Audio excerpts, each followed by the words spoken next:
तोची हा श्रीकृष्ण जगद्गुरु जो माया चक्र चाळक उदारो कैवल ज्ञानदायक कैवल्यचं ज्ञान देणारा उदार आहे चक्र चालक हे पृथ्वीचं पूर्ण चक्र चालवणारा आणि खरोखरच आई वडिलाचं पुण्य असतं महाराज. चांगला मुलगा जर जन्माला जर आला ना आई वडिलाच्या पुण्यामुळे येतो.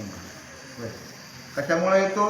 आई वडिलाच्या पुण्यात. काय सांगितलंय तर अनग दुदिंबीचा कुमार म्हणजे वसुदेव आणि देवकी या दोघा पती पत्नीचं खूप मोठं पुण्य आहे. अनंत जन्मानं पुण्य केलेलं आहे. म्हणून त्या भगवंतानं त्यांच्या पोटी अवतार झाला अनेक पुण्य केलेले आणि त्याच्याशिवाय असे गुणवान ज्ञानवान कीर्तिवान मुलं जन्मालाच येत नाहीत महाराज. म्हणून त्यांच्या पुण्यास्तव भगवंतानं त्यांच्या पोटी जन्म घेतलेला आहे आणि त्या भगवंताची पूजा स्वतः रुक्मिणी माता करते ते आपण ऐकत आहोत. शुभ्र लघुची राहती घेवनी हरिवरुणी वारी तर रुक्मिणी वा जिची आदंतन पद नखावरुणी कोटी मकर ध्वज वाळीजे. ज्यावेळेस भगवंताची पूजा करायला चालू त्यावेळेस शुभ्र अशा प्रकारचा एक हातरुमाल रुक्मिणी मातेने हातात घेतलेला आणि भगवंताला गरमी होऊ नये म्हणून यंजनवारा चालू महाराज. यंजनवारा पांढरा शुभ्र बारका रुमाल असतो ना तो हातामध्ये घेतलेला आहे. पूजा करीत करीत भगवंताला गरमी होऊ नये उष्णता होऊ नये म्हणून स्वतःच्या हातानं व्यंजन वारा घालू लागलेली हवा घालू लागलेली अशा प्रकारे रुक्मिणी माता पूजा करीत असताना असं सांगताय. इच्छा मात्रे करोनी अनंत ब्रह्मांडे रती तेच क्षणी ब्रह्मादिक बाळे निर्मुनी निरुदरी पाळी किती जे. त्यांचा अधिकार मोठा आहे महाराज. रुक्मिणीचा ब्रह्मादी बाळे तिथे लेकरेत महाराज. ब्रह्मदेव विष्णू आणि महादेव तिथे लेकरेत. तिच्या मनामध्ये जर आलं ना क्षणामध्ये ब्रह्मांड तयार करेल आणि क्षणामध्ये ब्रह्मांड मोडून टाकेल असा तिचा अधिकार आहे महाराज. एवढं मोठं सामर्थ्य हे ब्रह्मांड स्वर्ग मृत्यू आणि पाताळ तिन्हीचं मिळून एक ब्रह्मांड आहे महाराज बरं का. आणि तिच्या मनात आलेलं असे अनेक ब्रह्मांड निर्माण करते आणि तिच्या मनाला जर नाही ना पटले ती मोडून मी टाकते. लहानपणी पहिल्या काळामध्ये पाऊस पडला की लहान लेकरं काय करायचे खोपा करायचे. पाय असा घालायचा वरी माती टाकायची खोपा तयार करायचा आणि पाय काढून घ्यायचा. योग्य वाटला तर ठेवायचा आणि तिथं मग खेळत बसायचं. जर योग्य नाही वाटला की लगेच मोडून टाकायचा. मोडीत का नाही आपण केलेले ते. हो पाय असा घालायचा अशी माती थापटायची पाय काढून घ्यायचा. योग्य वाटला तर त्याच्यापाशी काहीतरी घेऊन खेळायचं. योग्य नाही वाटला की लगेच मोडून टाकायचा. असं अनंत ब्रह्मांड आहेत महाराज. आणि तिच्या जर मनात आलं तर ती ठेवती नाही तर सगळे ब्रह्मांड मोडून टाकते असा अधिकार त्या रुक्मिणी मातेचा आहे. आणि ती रुक्मिणी माता त्या कृष्ण भगवंताची पूजा करीत आहे. जे त्रिभुवन लावण्ये मांदूस तप्त सुवर्ण वर्णी डोळसय जिने वेधिले आदिपुरुषास निदगुणे आपुलिया. सगळ्या जगातलं रत्न आहे मला. सगळ्या जगाचं रत्न आहे बरं का. आणि तप्त अशा लाल गुण पिवळं जरद सोनं असतं का आणि सोन्यासारखा कलर आहे महाराज. सोन्यासारखी कांती त्या रुक्मिणी मातेची. तसा सोन्याचा कलर असतो पिवळा चुटूक तशा पद्धतीने गोरा पान कलर आहे. एवढं सौंदर्य त्या रुक्मिणी मातेचं. देवादिदेव आदि पुरुष त्या आदिपुरुषाचे डोळे त्या रुक्मिणी मातेकडे बघून वेधून गेले महाराज. भावुक झाले. एवढं सौंदर्य महाराज. सगळ्या जगाचं सौंदर्य त्या ठिकाणी नटलेलं. सगळ्या जगाची मालकी नाही ना म्हणून जगाचं सौंदर्य तिचं नटलेलं आहे. आणि देवादिदेव सगळ्या जगाचा बाप तिच्याकडे बघितल्यानंतर आकर्षित होतो. एवढं सामर्थ्य त्या रुक्मिणी मातेमध्ये महाराज. आणि तो भगवंत आकर्षित होतो अशा प्रकारे सांगतात. सहज बोलता जगन्माता दंत प्रकाश पडे अवचिता वा पाषाण ते हिरे तत्वता होती सतेज तत्काळ. रुक्मिणी सहज बोलू लागली की तिच्या तोंडातून प्रकाश पडू लागलेला महाराज, आणि प्रकाश खड्यावर पडला. खड्याचा हिरा, ज्या ज्या खड्यावर प्रकाश पडेल त्याचा त्याचा हिरा होऊ लागला महाराज. हिऱ्याची किंमत लय खूप मोठी महाराज. पृथ्वीची किंमत एकीकड आणि हिऱ्याची किंमत एकीकड सांगितली महाराज. अनमोल किमतीचे, काही हिऱ्याची किंमतच करता येत नाही. येते काय करता महाराज? असे अनमोल किमतीचे हिरे. आणि त्या रुक्मिणी मातेच्या बोलत असताना मुखातून जर प्रकाश पडला तर खड्यावर पडायचा आणि खड्याचे हिरे व्हायचे. अशा प्रकारचं सौंदर्य, अशा प्रकारची रुक्मिणी माता त्या ठिकाणी देवाची पूजा करीत आहे. ब्रह्मांड भेदोनी विशेष धावने करियांगीचा सुवास वा आकार ग्रासुनी समर स्वस्वरूपी होईजे. रुक्मिणीच्या अंगाचा सुवास सांगितला, सुगंध.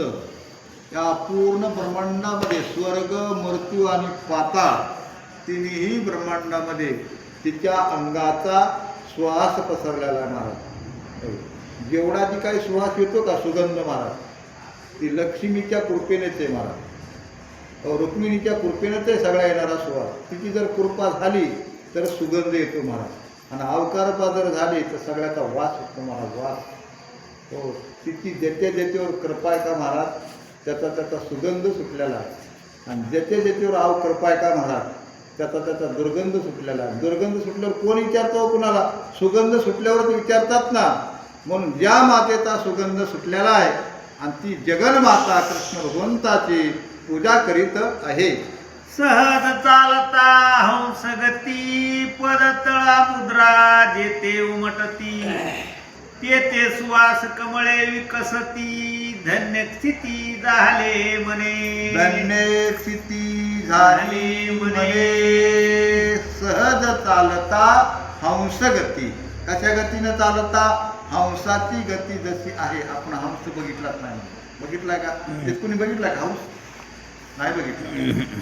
मानस सरोवर नाही कुणी बघितलं. हिमालयाच्या पाठरावर माणूस म्हणते, पुराण सांगते म्हणून आम्ही बोलतो. तिथं मानस सरोवर आहे महाराज, आणि त्या मानस सरोवरावर हंस येतं. आणि तिची चाल कशी महाराज? हंसाच्या चालीनं चालते महाराज. ज्यावेळेस रुक्मिणी चालते त्यावेळेस खाली पावलं उमटतात. पाऊल पुढं टाकला की कमळं तिथून निघतात महाराज, सुगंधित कमळं, आणि त्याच्यावर भ्रमर रुंदी घालतात. बघा किती मोठा अधिकार आहे महाराज, किती मोठी शक्ती आहे. पाऊल पुढं टाकला की पाठीमध्ये कमळ उगवतं, आणि कमळ उगवल्याबरोबर त्याच्यामधून फुल उमलतं महाराज. ती लक्ष्मीला, लक्ष्मीला काय आवडतं? फुलं आवडतं. तुम्ही बालाजीला केलं काय तुम्ही? बालाजीला त्या मंदिरामध्ये गेल्यानंतर अगोदर काय घेतात? बालाजीच्या मंदिरात, आपलं लक्ष्मीच्या मंदिरात, लक्ष्मीच्या बालाजीवर येईल, लक्ष्मी खाली पुढे इकडं, बरोबर आहे. तिथं गेल्यानंतर अगोदर कमळाचे फुलं घेतात महाराज लक्ष्मीला वाहण्यात. कमळाचे, नुसते कमळाचे फुलं, हळद कुंकू आणि कमळाचे फुल. तुम्ही गेलात ना महाराज मंदिरात? लक्ष्मी बालाजीला गेलात? नाहीच गेलात तुम्ही? लक्ष्मी मंदिरात गेलात का? कमळाचे फुलं घेतले ते वायाला गडबडीत लक्ष्मी. हा, तिथं गेलं की अगोदर फुलं घेतात महाराज त्या लक्ष्मीला वाहण्यासाठी. आणि तिला आवड आहे महाराज त्या फुलाची, म्हणून ती चालत असताना तिनं पाऊल पुढं टाकला की तिच्या पायाखालून कमळ उगवाय, आपलं कमळ उगवायचे, त्याच्यातून फुलं निर्माण व्हायचं. असं सामर्थ्य तिच्या चालण्यामध्ये सुद्धा आहे. माणसाच्या चालण्यामध्ये काही सामर्थ्य असतं महाराज, काही माणसाच्या बोलण्यामध्ये सामर्थ्य असतं, काही माणसाच्या बघण्यामध्ये सामर्थ्य असतं महाराज. बघितलं कीच काम, काय चालण्यातच सामर्थ्य असतं. असं तिच्या पावलामध्ये सामर्थ्य त्या लक्ष्मीचं एवढं अशा प्रकारे सांगतात. तया कमळावरी वसंत भ्रमर होनी रुंजी घालित चालता पदभूषणे गाजत देखोनी मनमत नृत्य करी. देखोनी मनमत नृत्य करी. ती जगन्माता चालत असताना कमळ उगवायचे महाराज, त्याच्यातून फुलं निर्माण व्हायचं, आणि त्याच्यात भुंगे रुंदी घालू लागले महाराज. आणि ज्यावेळेस जगन्माता चालू लागल्या, रुक्मिणी माता चालू लागल्या, पायातल्या पैंजणाचा आवाज येऊ लागला महाराज. आवाज रुणुझुणू आवाज. तो कसा सांगितला आवाज? मनमत नृत्य केलं. ते मलमत नृत्य करीत. मलमत म्हणजे तिच्याच पोटी जन्म घेणार आहे महाराज तो, प्रद्युम्नाच्या या रूपाने. बरोबर आहे ना? त्याला मनमत म्हणतात. महादेवानं तिसरा डोळा उघडून तो जाळल्याला, त्याला त्रास देऊ लागला होता महादेवाला, म्हणून जाळून टाकला. म्हणजे ह्याला संपूर्ण टाकतो. मी तपत्याऱ्या करायला बसलो की येतो हा माझा काम खोळीतो म्हणले. मलमत. म्हणून महादेवानं तिसरा डोळा उघडला आणि त्या मलमताला जाळून टाकलं आणि तो मलमत त्या ठिकाणी रुंजी घालतो. असं त्या पैंजण वाजण्याच्या सामर्थ्य आहे, अशा प्रकारे सांगतात. दिनपती आणि रोहिणीपती काढल्या त्याच्या अंतर्ज्योती. वा. तैसी कर्ण पुष्पे तळपती डोल देती मुक्त घोष. अहो, लक्ष्मी माता रुक्मिणी माता चालू लागलेली आणि कानातले कुंडल हलू लागले मातेच्या. सहज गतीने चालत असताना महिला मंडळ कानातले कुंडल हलतातच. चालत असताना हलतात, प्रत्येकीचे हलतात. लक्ष्मीचे हलका असो, कुणी असो महाराज, हलतात. मग ते सूर्य आणि चंद्र ते गाळून त्यांच्या अंतर्ज्योती केल्या म्हणून सांगितलं. अंतर्ज्योती ती ज्योत त्रास देत नाही कोणाला. ती ज्योत लावली ना कोणाला त्रास देत नाही. आता सूर्याकडे बघितलं की त्रास देतो, पण त्याची ज्योत तयार केली म्हणून सांगितलं.